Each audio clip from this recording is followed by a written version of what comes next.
지키기 위해서였습니다. 사울은 천천히요, 다윗은 만만이라. 이 말을 들은 순간부터 사울은 자기의 왕권을 아들 요나단에게 물려줘야 되는데 다윗이 급부상하면서 그를 경계하고 결국에는 죽이기로 작정했던 것입니다. 사울의 입장에서는 당연한 처사였습니다. 자신의 물질과 권력을 누가 탐내고 훔치려 하면 가만히 있을 사람은 아무도 없습니다. 어떤 사람이 내 자존심만 건드려도 우리는 견디지 못하는데 자신의 것을 빼앗으려고 할 때는 당연히 자기 것을 지키고자 하는 본능이 우리에게는 있습니다. 시편 54편 제목을 보게 되면 사울 왕으로부터 쫓김을 당하는 다윗이 어딘가에 숨었습니다. 그런데 누가 그것을 본 것입니다.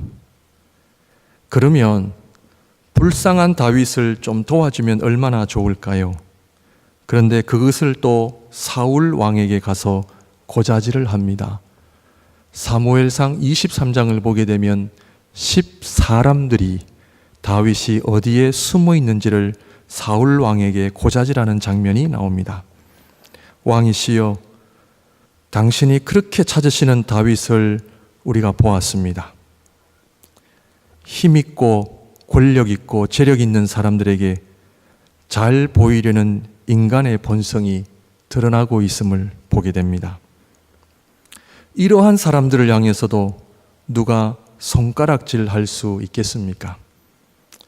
이것이 우리가 살아가는 세상임을 성경은 우리에게 보여주고 있습니다. 세상은 두 부류의 사람들로 존재합니다. 자기의 것을 어떻게 해서든 지키려 하고, 또 다른 부류는 힘 있고 권력 있는 자들 앞에 어떻게 내가 잘 보여서 성공할 수 있을까 하는 사람들입니다. 이것이 세상입니다.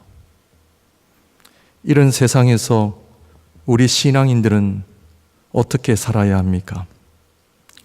자신의 것을 지키고 의지하는 사람들과 가진 자들 앞에 아양을 떨어야 하고 어떤 갑질이라도 참아야 하는 현실 속에 하나님을 믿는 신앙인으로 살아간다는 것은 무엇을 의미합니까? 다윗이 처했던 상황이 우리가 처한 상황과 좀 비슷하다 여겨지지 않으십니까? 이런 가운데 하나님의 영광을 위해 산다는 것은 무엇을 의미하고, 하루 종일 힘든 노동과 작업장에서 생각할 겨를도 없는 그런 현실에서 하나님 나라를 위해, 교회를 위해 내가 할 수 있는 일이 무엇일까? 그런 생각을 할 때마다 답답한 마음이 금할 길이 없습니다. 예배를 드리며 말씀을 대할 때마다 내 자신의 부족함과 연약함 때문에 죄책감은 더 깊어져 가고, 나는 정말 이 정도밖에 되지 않는 사람일까 하는 위축된 마음, 자신이 없는 모습으로 살아가는 내 모습 앞에 화가 나고, 마음이 불편한 이 현실 앞에 우리는 어떻게 살아야 하겠습니까? 그리고 우리를 가장 힘들게 하는 것은 다윗처럼 왜 내 잘못도 아닌데 이런 어려움과 억울함을 내가 당하며 살아야 되는가 하는 것입니다. 부조리와 부당함, 억울함의 자리에서 다윗은 시편 54편을 통해 우리에게 아름다운 고백을 우리에게 남기고 있습니다. 신앙인은 죄와 어둠과 불평과 원망과 욕심과 탐심으로 가득한 이 세상에서 신앙인들은 그것을 거부하고 하나님 앞에 아름다운 삶을 살아가는 사람들입니다. 다윗이 숨어 있었을 때에 그는 들었을 것입니다. 사울 왕의 목소리, 사울 왕의 명령을 따라 순종해야만 했던 부하들의 목소리 들었을 것입니다. 우리가 어떻게 다윗을 잡아 죽일까? 저놈을 어떻게 잡아 죽일까? 사랑하는 성도 여러분, 세상에서 들려오는 소리를 한번 가만히 들어보십시오.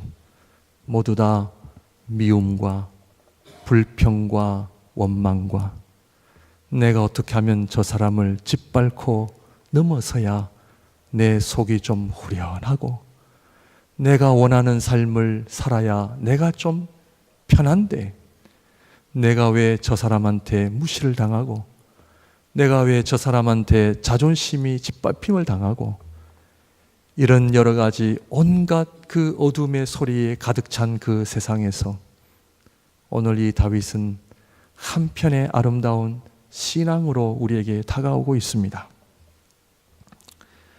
자기에게 손해가 되고 불이익을 당하더라도 내가 살아가야 할 이유 한 가지를 말한다면, 그것은 성공도 아니요, 부자가 되는 것도 아니요, 자식을 내 힘으로 성공시키는 것도 아니요, 다윗의 마음속에는 이 아름다운 고백을 통하여 하나님 앞에 바르게 사는 것을 선택합니다. 아무리 사울이 나를 죽이려 한다 할지라도, 내가 비록 그 사울의 추격에 드러나 결국 죽는다 할지라도, 윤동주 씨의 그 서시처럼 하늘을 우러러 한 점 부끄럼 없는 삶을 하나님 앞에 살기로 그가 결단하는 것을 오늘 보게 됩니다. 사랑하는 성도 여러분, 이 세상에서의 아름다움을 추구하시면 안 됩니다. 이 세상은 우리가 바라는 아름다움은 존재하지 않습니다. 겉으로 포장이 되고 아주 멋있어 보이고 좋아 보이지만, 그러나 그 껍질을 하나씩 하나씩 벗겨보면 그 안에는 죄가 있고 어둠이 있고, 거기에는 욕심이 있고 탐심이 있는 것을 보게 됩니다. 이런 세상에서 오늘 저와 여러분들이 하나님 앞에 신앙인으로 살아간다는 것은 다름 아닌 바르게 사는 것입니다. 바르게 사는 것은 하나님 앞에 아름다운 삶을 드리는 것입니다. 사랑하는 성도 여러분, 이 세상에서 아름답게 살아가시기를 주님의 이름으로 축원드립니다. 우리가 캐나다에서 자랑하는 밴프, 로키 산맥을 왜 그렇게 사람들이 좋아하고 구경을 합니까? 아름답기 때문입니다. 아름답다라는 표현은 쉽게 볼 수 없습니다. 흔하게 있는 일들이 아닙니다. 소중합니다. 유일합니다. 우리 신앙인들은 흔하게 볼 수 있는 존재들이 아닙니다. 교회가 많고 교회를 다니는 성도들이 많아 보이지만, 그러나 지금은 이 세상에서는 여전히 그 어둠 속에서도 아름다운 빛을 발하고, 하나님 앞에 불평과 원망이 가득한 이 세상에서 감사와 찬양의 아름다운 빛을 발하는 성도는 있기 때문입니다. 그래서 성경은 그것을 아름답다 이야기하며, 오늘도 저와 여러분들에게 시편 54편의 아름다운 이 고백이 한 폭의 아름다운 그림처럼 우리의 마음을 기쁘게 하고, 우리에게 소망을 주고, 우리에게 위로를 주고 격려를 주고 있다는 사실 앞에, 우리가 지난 한 주간의 삶을 통하여 가정에서, 직장에서 우리는 어떤 모습을 하며 살아오셨습니까? 오늘 이 주님 앞에 예배의 자리에서 정말 자기를 죽이려고 혈안이 되어 있는 그 아주 위기의 상황 속에 많은 사람들이 자기에게 등을 돌려 자기 편은 한 사람도 없는 따돌림을 당하는 처절한 외로움 속에 다윗은 저 사람들처럼 불평 원망하지 않습니다. 이 다윗은 하나님을 향하여 아름다운 고백과 찬양으로 뚝섭니다. 저희 교회가 지난주에 18해를 맞이했습니다. 제가 금요일에 새벽 기도에 잠깐 은금을 해드렸는데, 이 18이라고 하는 숫자는 우리에게 중요한 숫자입니다. 왜냐하면 18은 성인이 되는 해입니다. 유 목사님을 통하여 또 종종 우리 성도님들을 통하여 목양교회의 과거의 여러 가지 일들을 또 좋은 일들, 아픈 일들을 들으면서 참 많은 우여곡절이 있었는 줄 압니다. 사랑하는 성도 여러분, 18해가 된다는 것은 이제는 우리가 어린아이의 모습을 버리고 성인을 향해 나아가는 시간입니다. 이제는 저희 교회가 이제는 하나님 앞에 성숙되어져 가야 할 그런 시기에 온 것입니다. 그래서 오늘 시편 54편을 통하여 신앙은 뭐냐? 그것은 하나님 앞에 내가 원하는 삶, 내가 계획했던 삶을 내가 어떻게 하면 누리는 것이 아니라 정말 하나님 앞에 다시 한번 하나님이 기뻐하시는 그 바른 삶, 하나님이 기뻐하시는 바른 삶이 무엇인지를 오늘 이 시편 54편 그 다윗의 아름다운 고백을 통하여 하나님 앞에 우리 한번 성도님과 함께 은혜를 나누고자 합니다. 사랑하는 성도 여러분, 바른 삶은 무엇입니까? 1절에 하나님이여 라고 고백하는 가운데 하나님 앞에 나아가는 다윗을 보게 됩니다. 첫 번째로 하나님이여 라고 고백하는 그 고백은 기도입니다. 저는 저희 목양교회의 첫 번째 기도 제목은 목양교회가 기도하는 교회입니다. 제가 신학교를 다니면서 전도사 시절에 또 부교육자 시절에 심지어 10년 전에 개척을 시작한 그때도 기도의 의미를 잘 몰랐습니다. 기도도 적당히 했더랬습니다. 기도 모임이 있으니까 기도했고 또 성도님들하고 기도를 해야 되니까 기도하는 목사였습니다. 그런데 목회를 하면서 그때 하나님 앞에 이 기도의 소중함을 배웠습니다.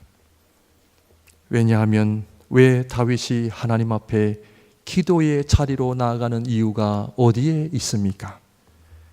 그것은 바로 이 세상은 뱀의 소리로 가득하기 때문입니다. 에덴 동산에서 아담과 하와를 타락시킨 그 죄의 시작은 하나님의 말씀을 버린 인간들이 하나님의 말씀을 듣지 않고 뱀의 소리를 들은 때부터 시작된 것입니다. 이 세상은 아직도 뱀의 소리로 가득 차 있습니다. 불평, 원망, 뱀의 소리입니다. 남을 미워하고 사랑하지 못하고 용서하지 못한 그 소리, 다 뱀의 소리입니다. 사랑하는 성도 여러분, 하나님의 백성들이 하나님의 말씀을 듣고 하나님의 소리를 내지 않을 때에 우리는 아담과 하와처럼 뱀의 소리에 사로잡혀 우리는 결국 하나님으로부터 멀어져 간다는 사실을 우리는 기억해야 합니다. 뱀의 소리에서부터 나올 수 있는 유일한 것, 그것은 기도입니다. 기도는 하나님의 언어를 배우는 자리입니다.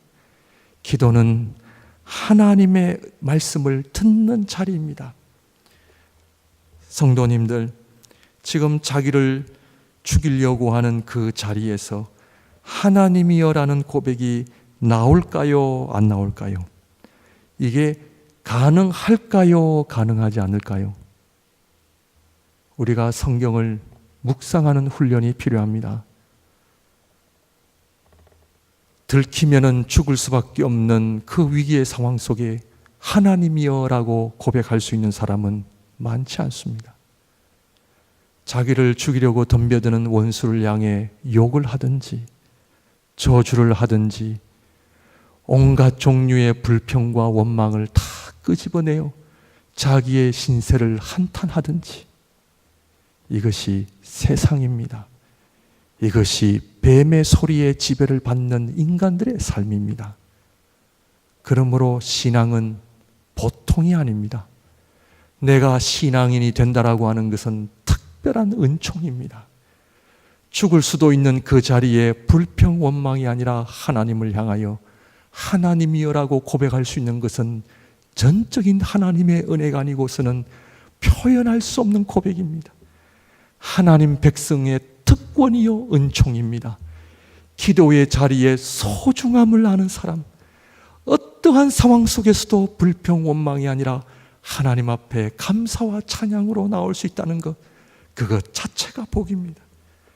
그것은 세상의 관점으로 봤을 때는 불가능한 일이죠. 그러므로 오늘 저와 여러분들이 하나님을 찬양하고 감사와 찬양의 자리로 나올 수 있는 것은 세상 사람들이 할 수 있는 일들이 아닙니다.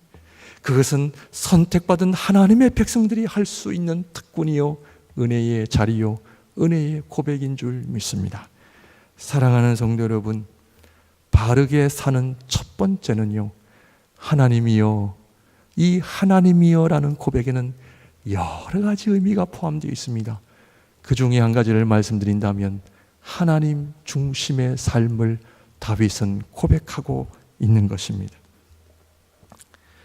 내 중심, 내 입장, 내 자존심, 내 이익과 유익이 아니라 내 인생의 가장 중요한 그 한 가지 첫 번째는 하나님 중심으로 살아간다라고 하는 이 원칙이 다윗의 삶을 지배했던 것입니다.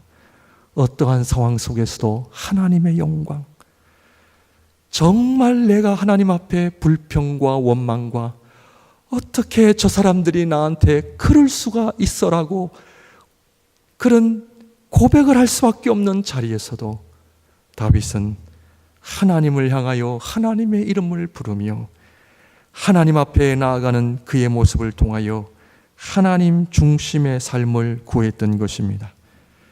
이것이 바로 하나님께서 우리에게 고난을 주시는 이유입니다. 그것은 하나님께서 우리의 중심을 포기를 원하시기 때문입니다. 평소에는 잘 드러나지 않습니다. 내가 잘 나갈 때 내가 누구이며 내가 어떤 사람인지 잘 모릅니다. 하나님의 은혜와 복을 누릴 때 내가 어떤 사람인지 잘 알 수 없습니다.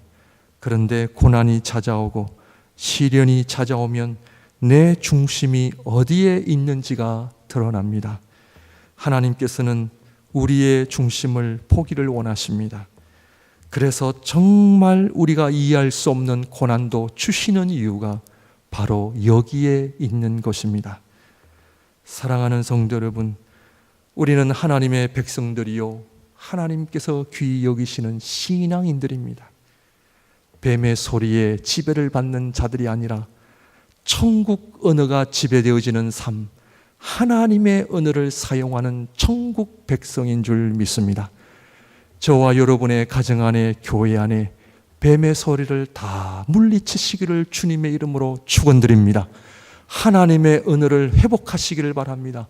하나님이여라는 아름다운 고백이 회복되어지시기를 바랍니다. 그런데 이 다윗은 하나님이여라고 시작된 이 고백 속에 두 가지를 이야기합니다. 그것은 바로 1절 말씀을 보게 되면 하나님이여 주의 이름으로 나를 구원하시고 주의 힘으로 나를 변호하소서.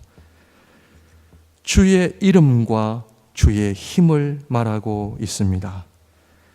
하나님 중심의 삶은 첫째로 하나님의 이름을 더럽히지 않는 삶을 살아가는 자들입니다. 주님의 이름은 거룩한 삶을 의미합니다. 주님의 이름에 해가 끼치는 일이 없도록 하는 믿음의 결단을 요구하는 고백이요, 주님의 힘은 나를 구원하실 분은 주님밖에 없다라는 고백입니다. 나의 어려움, 나의 고난, 사람이 아니라 나를 구원하실 분은 하나님이십니다라는 아름다운 고백입니다. 하나님이여 내 기도를 들으시며 내 입의 말에 귀를 기울이소서. 2절 말씀의 말씀입니다.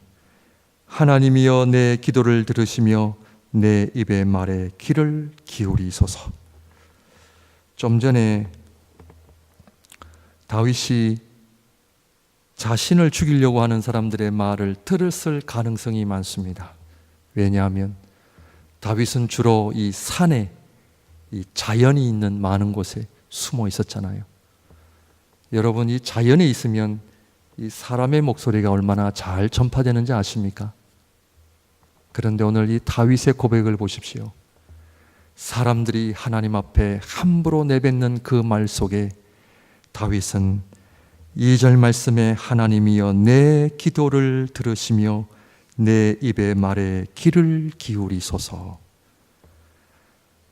다윗은 하나님께서 자기의 입술에 귀를 기울여 달라는 고백을 하면서 하나님이여 한마디를 한마디라도 하나님의 이름에 먹칠하는 입술의 표현은 사용하지 않게 하여 달라는 다윗의 결단을 여러분들 보고 계십니까? 우리가 지금까지 하나님 앞에 내뱉었던 이 입술의 표현들, 우리가요 기도의 시간을 통해 나의 언어를 돌아보기 시작하면요 얼마나 힘이 드는지 모릅니다. 내가 하나님 앞에 정말 내 중심적인 어떤 표현들이 얼마나 많이 있었느냐 하면요, 그런데 다윗은 내 입의 말에 귀를 기울이소서. 뱀의 소리로 가득한 세상입니다. 다윗은 말로 입술로 주님의 영광, 이름 먹칠하지 않게 하소서. 시편 56편 8절에 나의 유리함을 주께서 계수하셨사오니 나의 눈물을 주의 병에 담으소서. 이것이 주의 책에 기록되지 아니하였나이까. 주님께서 병에다가 우리의 눈물과 언어를 담고 계십니다. 심지어 하나님께서는 책에까지 기록을 하십니다. 이스라엘 백성들의 불평과 원망을 주님께서는 주님의 병에 담으셨습니다. 기록까지 하셨습니다. 히브리서 저자는 이스라엘 백성들의 불평과 원망을 그대로 기록하고 있습니다. 사랑하는 성도 여러분, 지금까지 주님 앞에 주님의 병 안에 무엇을 담고 살아오셨습니까? 눈물입니까? 감사와 순종입니까? 아니면 불평과 원망입니까? 우리 주님께서는 그 병에 담긴 대로 그대로 갚으시는 주님이십니다.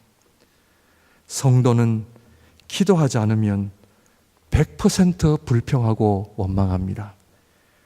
그래서 사도 바울이 데살로니가전서 5장에 항상 기뻐하라, 범사에 감사하라, 쉬지 말고 기도하라, 그렇게 말씀하셨던 겁니다. 기도하지 않으면 기뻐할 수 없고 감사할 수 없는 것이 우리 인생입니다.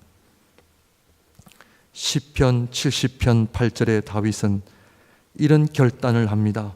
주를 찬송함과 주께 영광 돌림이 종일토록 내 입에 가득하리이다. 주를 찬송함과 주께 영광 돌림이 종일토록 내 입에 가득하리이다. 사랑하는 성도 여러분, 기도의 자리를 통하여 하나님 앞에 눈물로 그 병을 가득히 채우시기를 바랍니다. 언젠가는 하나님께서 그 담긴 병을 갚아주실 때가 있습니다. 감사로 그 병을 가득 채우시기를 바랍니다. 금요 기도회에요, 참 귀한 역사가 일어납니다. 참 피곤하고 힘든데 어떤 분은 직장을 다 다니시고 나서 그 늦은 시간에, 저는 사실은 몰랐습니다. 늦은 시간에 오셔서 집으로 가서 빨리 좀 쉬고 싶으실 텐데 11시에 어떤 분이 오셔가지고요, 기도하는 모습을 볼 때마다 정말 하나님 앞에, 주님 앞에 그 병에다 눈물을 담고 있구나. 사랑하는 성도 여러분, 낙심하지 마시길 바랍니다. 좌절하시지 마시기 바랍니다. 오늘 이 다윗이 하나님 앞에 그 주님께서 가지고 계시는 우리 가정 안에, 교회 안에 들고 계시는 그 병에다가 눈물과 감사와 찬양으로 담으실 때에 주께서 그 놀라운 은혜를 갚아주시리라 저는 믿습니다. 이러한 아름다운 찬양으로 승리하시기를 바랍니다. 그리고 사람을 의지하는 것, 주의 힘으로 나를 변호하소서. 하나님께서 사람을 의지하는 것, 하나님께서는 기뻐하시지 않습니다. 우리 인간은 홀로 있는 것을 두려워하고 내 편에 아무도 없는 것을 못 견디어 합니다. 내 편을 해줄 수 있는 사람을, 그래서 우리는 자꾸 찾게 되는 겁니다. 여러분이 왕따를 당하는 게요, 인간이 겪는 고통 중에 최고의 고통입니다. 그런데 성경은 예레미야 17절 5절에 여호와께서 이와 같이 말씀하시니라. 무릇 사람을 믿으며 육신으로 그의 힘을 삼고 마음이 여호와에게서 떠난 사람은 저주를 받을 것이라. 그러나 무릇 여호와를 의지하며 여호와를 의뢰하는 그 사람은 복을 받을 것이라. 사람을 의지하는 것이 왜 나쁘냐면요, 사람을 의지하는 것은 하나님을 의지하지 않는 것이기 때문에 그렇습니다. 다윗은 홀로 남은 그 자리에 하나님을 향하여 하나님만을 의지하겠다는 고백을 합니다. 주의 힘으로 나를 변호하소서. 나를 변호해 줄 사람은 뿐은 하나님밖에는 없습니다. 내 형편, 내 어려움을 변호해 줄 사람은 하나님밖에 없습니다. 신앙생활은요, 홀로 서기입니다. 진정한 믿음 생활은 내가 하나님 앞에 나 혼자 홀로 설 때에 진정한 그 믿음이 회복되어지는 것입니다. 오늘 시편을 보게 되면 바른 삶의 두 번째 단계는 원수 같은 사람들과의 관계입니다. 많은 사람들이 이 세상을 살아가면서 겪는 어려움 중에 가장 힘든 어려움이 사람 관계라고 이야기합니다. 저 사람들은 왜 나를 힘들게 할까? 다윗이 얼마나 힘들었으면 5절에 주께서는 내 원수에게 악으로 갚으시리니 주의 성실하심으로 그들을 멸하소서. 7절 보실까요? 참으로 주께서는 모든 환난에서 나를 건지시고 내 원수가 보응받는 것을 내 눈이 똑똑히 보게 하셨나이다. 다윗의 고백을 잘 보시기를 바랍니다. 원수 같은 사람들, 다윗 자신이 보복하려고 하지 않습니다. 원수를 갚는 것은 전적인 하나님께 달려 있습니다. 하나님께서 가장 싫어하시는 것이 두 가지가 있는데, 하나님의 영광을 내가 빼앗는 것과 원수를 내가 갚는 것입니다. 다윗은 끝까지 사울을 품습니다. 다윗은 사울의 죽음도 슬퍼했던 사람이었습니다. 그런데 다윗은 원수들의 삶의 특징이 무엇이냐 하면 단순히 나를 괴롭히는 자들이 아닙니다. 나를 어렵게 하기 때문에 저 사람이 나와 원수가 되는 것이 아닙니다. 여러분, 이 사람 관계에 있어서 우리가 한 가지 극복해야 될 것은 나에게 잘해주면 친구가 되고 나를 잘해주지 않으면 원수가 되는 것이 아닙니다. 다윗은 자신의 원수의 특징을 이렇게 말합니다. 3절입니다. 낯선 자들이 일어나 나를 치고 포악한 자들이 나의 생명을 수색하며 하나님을 자기 앞에 두지 아니하였음이니이다. 다윗은 자신의 원수들을 뭐라고 표현을 하느냐 하면 하나님을 자기 앞에 두지 아니하는 자들, 다른 말로 말하면 하나님을 인정하지 않는 자들입니다. 그러니까 다윗의 원수는 결국 누구의 원수입니까? 하나님의 원수들입니다. 하나님의 심판의 대상은 내 원수들이 아니라 하나님의 원수들입니다. 하나님의 심판의 대상은 하나님을 인정하지 않는 자들입니다. 그렇다면 다윗도 하나님의 원수가 될 수 있습니까? 없습니까?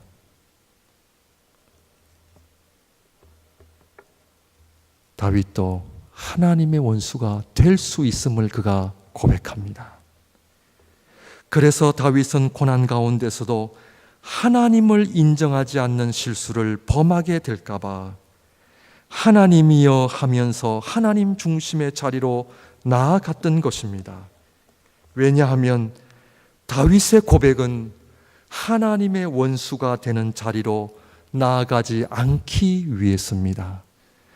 저 사람들이 불평하고 원망하고 자기를 죽이려고 했던 것처럼 자기 또한 그 사람들을 원망하고 불평하면 자기 또한 하나님의 원수가 되기 때문에 하나님이여라는 고백 가운데 자기만큼은 여호와를 인정하고 하나님 앞에 믿음으로 살 것을 결단하고 있음을 우리가 보게 됩니다. 다윗은 시편을 통하여 하나님, 나를 괴롭히는 저 못된 자들을 없애주소서가 아니라 하나님, 나도 저 사람들처럼 하나님을 인정하지 않는 자리에 나아갈까 봐 두렵습니다. 나도 저 사람들처럼 못된 짓 할까 봐 두렵습니다. 이런 고백입니다. 세상은 비록 자신의 권력과 물질의 힘으로 살아가지만 나만큼은 하나님을 인정하고 하나님 중심으로 살고 하나님 말씀 붙잡고 살겠습니다. 이것이 다윗의 시편입니다. 그러므로 사람의 관계에서 승리하는 비결은 저 사람이 내 원수냐 아니냐가 아니라 우리 모두는 하나님을 대적하는 원수가 될 수 있다라고 하는 두려움을 지녀야 합니다. 나를 어렵게 하는 사람들을 통해 나 자신을 돌아보는 일을 해야 합니다.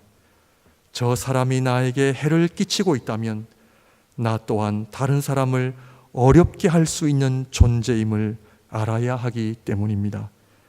하나님을 인정하지 않는 저 못된 사람들을 내가 보면서 나 또한 그런 사람이 되지 않도록 나만큼은 하나님께 나아가는 자리로 나아가야 한다는 뜻입니다. 왜냐하면 다윗도 우리아의 아내 밧세바를 빼앗고 그녀를 빼앗기 위해 자기의 충신이었던 우리아를 죽이기까지 했던 사람이 바로 다윗이었습니다. 그래서 마지막으로 다윗은 감사를 합니다. 내 문제가 해결이 되고 내 원수들이 다 멸망을 당해서가 아니라 이 세상이 이렇게 힘들고 어렵게 하지만 나는 거기에서 하나님을 찾고 의지하고 하나님께 나아가는 것 자체가 복인 줄 알기에 그것이 감사하다는 것입니다. 다윗은 6절 말씀에 내가 낙헌제로 주께 제사하리다. 여호와여 주의 이름에 감사하오리니 주의 이름이 선하심이니이다. 여기서 말하는 낙헌제는 자원제입니다. 예배는 free willing, 오프링을 의미합니다. 내가 좋아서 하는 것입니다. 억지로 하는 것이 아닙니다. 예배는 내가 좋아서 하나님 앞에 나오는 자리요, 감사와 헌금과 내가 주님의 몸된 교회를 위하여 드리는 모든 이 헌신 봉사는 내가 좋아서 하나님 앞에 드리는 것입니다. 신앙인의 바른 삶의 하이라이트는 예배입니다. 예배는 하나님 앞에 나아가는 것입니다.